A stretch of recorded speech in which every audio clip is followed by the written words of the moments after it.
Assalamualaikum warahmatullahi wabarakatuh. Pada pertemuan kali ini kami akan membahas tentang struktur pasar.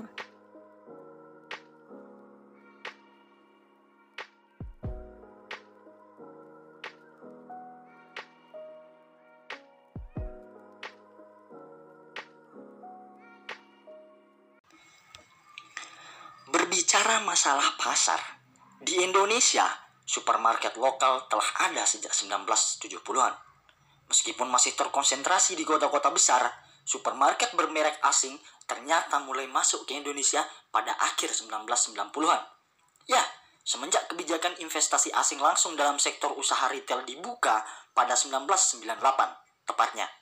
Meningkatnya persaingan telah mendorong kemunculan supermarket di kota-kota kecil dalam rangka mencari pelanggan baru. Akan tetapi, pada akhirnya gini telah memicu perang harga.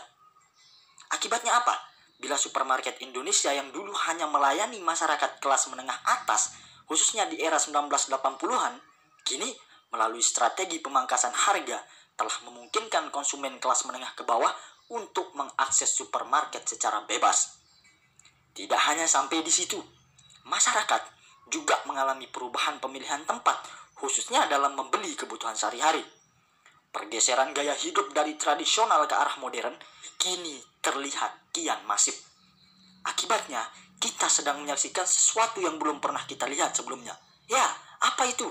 Perubahan pola belanja konsumen yang diibaratkan seperti sama sekali tidak bisa diprediksi.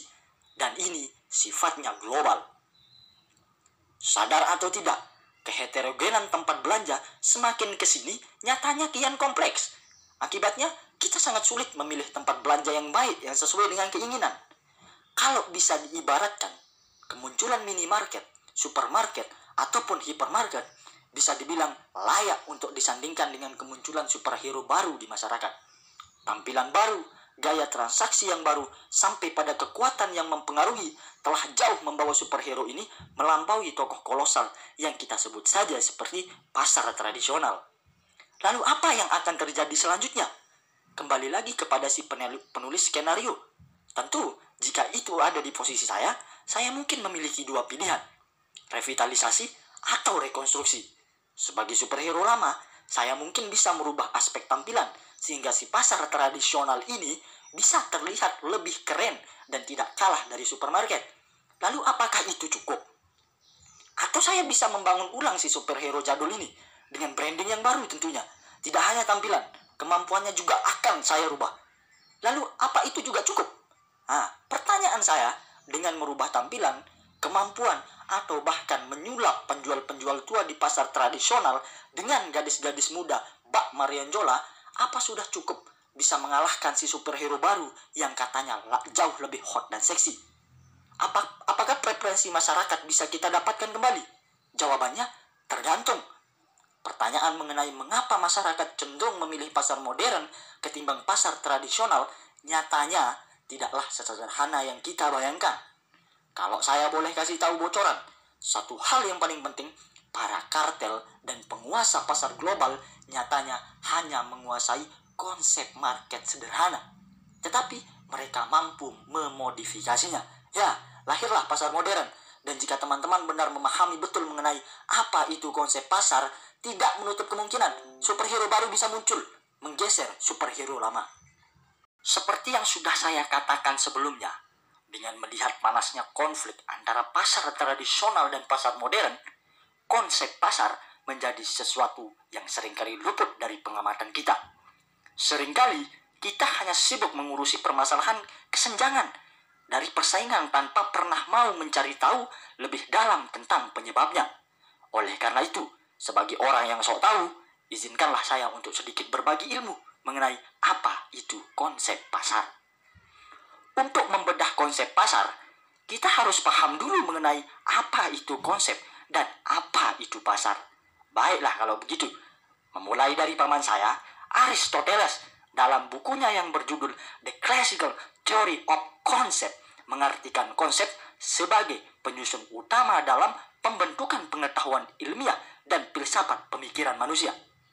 Paman saya yang lain, Wardrop misalnya, mendefinisikan konsep sebagai suatu gagasan atau ide yang relatif sempurna dan bermakna mengenai suatu objek dan merupakan suatu produk subjektif yang bersumber dari cara seseorang membuat pengertian terhadap objek-objek atau benda-benda melalui pengalamannya.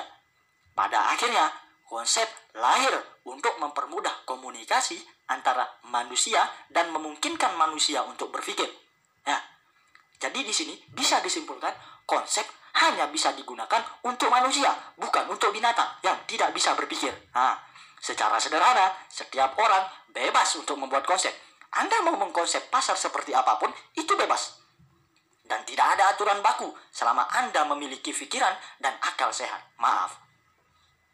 Berbicara jauh lebih masalah konsep, secara garis besar, konsep memiliki fungsi untuk memberikan gambaran besar atau penjelasan mengenai sesuatu. Adapun beberapa fungsi konsep yang saya tahu, yaitu untuk meningkatkan fungsi kognitif, evaluatif, operasional, serta komunikasi. Keywordnya, dengan mengkaji konsep.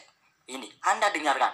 Dengan mengkaji konsep, Anda bisa menemukan berbagai celah yang perlu dimodifikasi. Contohnya, saya kasih satu studi kasus kembali. Kita memahami kopi Starbucks. Bagi yang hedon ini, kita yang memahami kopi Starbucks sebagai sesuatu yang merupakan hasil dari tindakan mencampurkan kopi, gula, dan karamel. Dan setelah itu, kita merasakannya. Oh, ternyata rasanya enak. Tahukah kalian? Secara abstrak, kita telah mendapatkan konsep sederhana dari apa itu kopi Starbucks. Akan tetapi, untuk membuat kopi persis seperti Starbucks atau bahkan jauh lebih enak, kita perlu mengkaji konsep itu kembali. Berapa banyak gula, berapa banyak kopi yang harus dicampur, karamelnya berjenis apa, dan hal tersebut mungkin saja Anda bisa membuat sesuatu yang lebih nikmat dari Starbucks itu sendiri. Tetapi, apakah sekelas kita yang mahasiswa semester 1 bisa mengalahkan Starbucks dengan hanya modal mengkaji rasa saja? Jawabannya tidak. Konsep yang saya ajarkan ini adalah definisi konsep standar yang diperuntukkan untuk mahasiswa, bukan untuk pengusaha. Catat, jika mau memahami konsep sebenarnya, mari dengarkan ocehan saya lebih lanjut. Diperhatikan biar nanti kita bisa berdiskusi lebih lanjut. Terima kasih. Di slide sebelumnya, saya sudah panjang lebar berbicara mengenai apa itu konsep. Sekarang, saya akan membahas apa itu konsep pasar. Langsung saja, menurut Sofyan Assouri, pasar merupakan arena pertukaran potensial, baik dalam bentuk fisik sebagai tempat berkumpul atau bertemunya para penjual dan pembeli, maupun yang berbentuk non-fisik yang memungkinkan terlaksananya pertukaran karena dipenuhi persyaratan pertukaran. Di antaranya yaitu adanya minat dan citra yang baik serta daya beli yang memadai. Secara sederhana, pasar dapat diartikan sebagai tempat bertemunya para penjual dan pembeli untuk melakukan transaksi. Pengertian ini mengandung arti pasar memiliki tempat atau lokasi tertentu.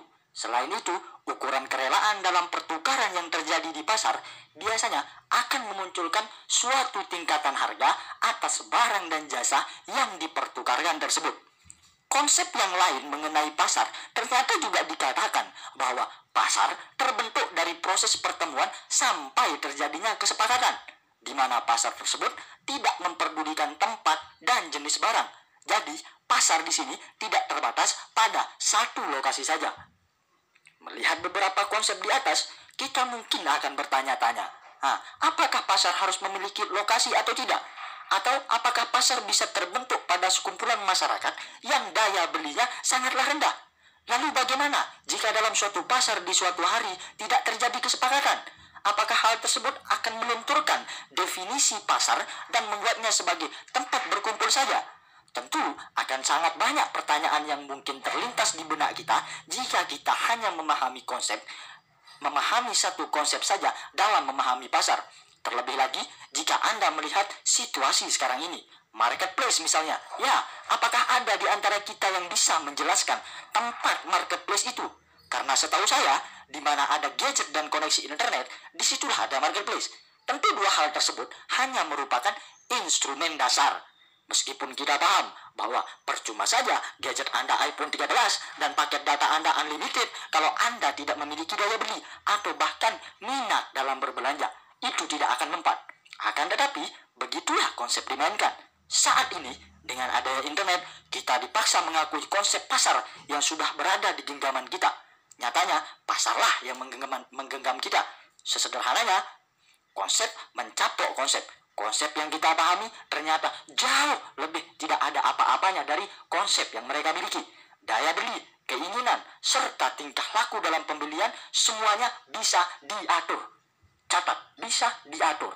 Pasar saat ini tidak perlu menunggu Anda berminat untuk bisa laris. Pasar saat ini tidak perlu menunggu Anda punya duit dulu untuk bisa berbelanja. Atau bahkan, kemungkinan terburuknya, pasar bisa seenak jidat menentukan kapanpun Anda harus berbelanja. Kapanpun, itu digarisbawahi. Inilah kekuatan konsep yang mereka bangun tentang pasar. Tidak ada aturan harga, no location, tidak ada batasan. Nyatanya, melalui konsep mutakhir yang dimodifikasi oleh para kartel pasar besar, kita baru sadar hari ini bahwa konsep tidak lagi diciptakan, tetapi konseplah yang sekarang menciptakan kita semua. Produknya apa? Ya, kitalah produknya. Para generasi muda hedon yang selama ini akan selalu menjadi konsumen. Tetapi dengan membangun lebih dalam diskusi mengenai konsep ini, nantinya tidak akan menutup kemungkinan bahwa salah satu di antara kita hari ini akan memakan konsep yang sekarang melahap kita. Terima kasih. Baik, selanjutnya adalah ciri-ciri pasar. Dapat dikatakan pasar apabila memiliki ciri-ciri sebagai berikut. Yang pertama, ada penjual dan pembeli. Jika hanya ada salah satu antara penjual atau pembeli, tentu belum bisa dikatakan sebuah pasar. Kemudian yang kedua, ada jasa atau barang yang akan diperjualbelikan. Adanya sebuah objek, maka akan terjadi transaksi antara penjual dan pembeli. Kemudian yang ketiga, adanya permintaan dan penawaran. Proses penawaran dilakukan oleh penjual, sedangkan proses permintaan dilakukan oleh pembeli, baik terhadap suatu objek barang ataupun jasa. Kemudian yang keempat, adanya interaksi antara penjual dan pembeli. Interaksi yang dilakukan antara penjual dan pembeli adalah untuk melakukan suatu transaksi yang menjadi suatu ciri dari adanya keberadaan pasar. Kemudian yang terakhir, terjadi kesepakatan antara penjual dan pembeli. Kesepakatan adalah proses akhir dari permintaan dan penawaran antara penjual dan pembeli. Yang keduanya sama-sama sepakat melakukan jual beli dengan harga yang telah disepakati. Kemudian fungsi pasar. Selain memiliki ciri-ciri yang seperti telah disebutkan sebelumnya, pasar juga mempunyai beberapa fungsi. Terdapat 3 fungsi utama pasar, yaitu yang pertama adalah fungsi pembentukan harga, yaitu fungsi pasar sebagai tempat dalam menentukan harga atau nilai suatu barang, karena adanya interaksi atau saling tawar-menawar antara penjual dan juga pembeli, sehingga muncul kesepakatan harga. Kemudian yang kedua adalah fungsi distribusi, yaitu fungsi pasar yang memudahkan produsen dalam mendistribusikan barangnya kepada konsumen secara langsung. Kemudian yang tiga adalah fungsi promosi, yaitu pasar merupakan tempat yang paling cocok bagi para produsen untuk memperkenalkan barang atau jasa secara langsung dengan konsumennya. Yang selanjutnya ialah struktur pasar. Menurut Teguh, struktur pasar adalah karakteristik yang menunjukkan karakteristik atau kondisi pasar seperti elemen jumlah pembeli dan penjual, keadaan produk, keadaan pengetahuan penjual dan pembeli, serta keadaan rintangan pasar.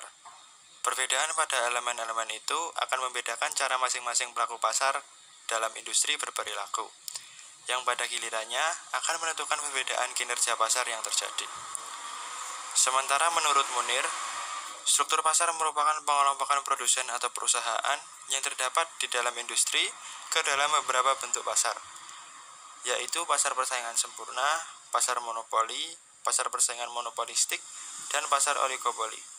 Sehingga dari dua pernyataan tersebut dapat disimpulkan bahwa struktur pasar adalah pengelompokan produsen atau perusahaan dengan memperhatikan karakteristik elemen pasar yang nantinya akan terbagi dalam beberapa bentuk pasar seperti pasar persaingan sempurna dan pasar persaingan tidak sempurna. Elemen struktur pasar menurut Jaya 2019. 1. Pangsa pasar. Pangsa pasar adalah bagian dari keseluruhan permintaan suatu barang yang mencerminkan golongan konsumen menurut ciri khasnya, seperti tingkat pendapatan, umur, jenis kelamin, pendidikan, dan juga status sosial. 2. Konsentrasi. Konsentrasi atau pemusatan merupakan kombinasi pangsa pasar dari perusahaan-perusahaan oligopoli di mana mereka menyadari adanya saling ketergantungan. 3. Hambatan untuk masuk. Hambatan untuk masuk yaitu cara atau usaha dari perusahaan atau para pelaku industri untuk dapat masuk ke dalam pasar. Unsur struktur pasar. 1. Distribusi penjual. Dalam persaingan pasar sempurna terdiri atas banyak sekali penjual, di mana tidak ada satupun perusahaan yang dapat mempengaruhi harganya. Perusahaan akan menawarkan produknya dengan harga yang relatif sama dengan peluang harganya. 2. Distribusi pembeli. Jika jumlah pembeli relatif besar, kecil kemungkinannya pembeli dapat mengatur harga yang diinginkan. Namun, dalam produk yang dibuat atas dasar sebuah pesanan dalam jumlah yang relatif besar dan juga berkelanjutan, seorang pembeli dapat menekan harga yang ditawarkan oleh penjual. 3. Diferensiasi produk.